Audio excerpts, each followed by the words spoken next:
Anyway, let's bring you this story now. There's been an outrage by Heart FM's loyal listeners after the dismissal of popular radio personality Clarence Ford.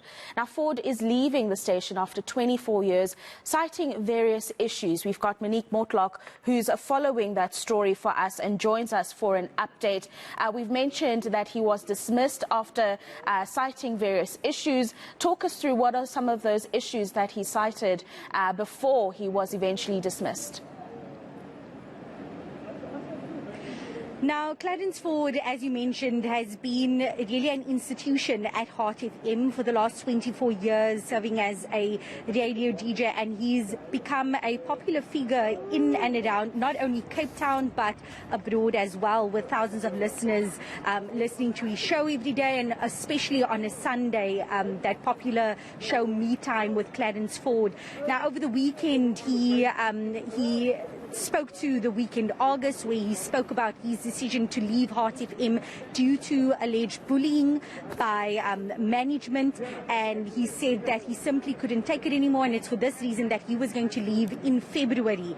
But then on Monday, on his way to work, he said he received a call by management to say that his services are no longer needed. We have sent an email to Heart FM just asking for clarity whether or on the decision why his services were no longer needed. We've also sent them some other inquiries related to various other allegations that have come out in the media, and especially on social media, about sexual harassment or alleged sexual harassment that was apparently swept under the carpet. And to chat to us a bit more about that, I'm speaking to Reverend June Dolly, who is a gender-based activist, and she is here along with some members of the public and other activists outside of the Heart FM studios. Reverend, just tell me why this decision to take this protest. I know that you're carrying a sign that says "Say His Name." Correct. Because of my campaign "Say His Name," and one survivor supporting and encouraging another survivor, the reason why I decided to come here today, because of one, Clarence Ford, but because of the silent victim and victims behind us. So one, Clarence Ford was talked about bullying, and that's why he left, but then of course got fired and got minutes notice, basically didn't have a chance to say goodbye. And the other person didn't also have a chance to say goodbye, whose name is not really known to many of us. It is known to me, but I will not say her name. But she had to sign an NDA, a non-disclosure agreement, which was just bullied once again into silence. And that was to do with sexual harassment that took place here at this particular radio station. So that's why I'm here today. The campaign is Say the Name, and saying the name of our perpetrators, and to be able to say that you can't harass us sexually or rape us or bully us, and then you decide to silence us with a gag order. And once again, it was wonderful that Clarence could come out publicly and speak. She was not afforded that opportunity, and that's what happens with gender-based violence.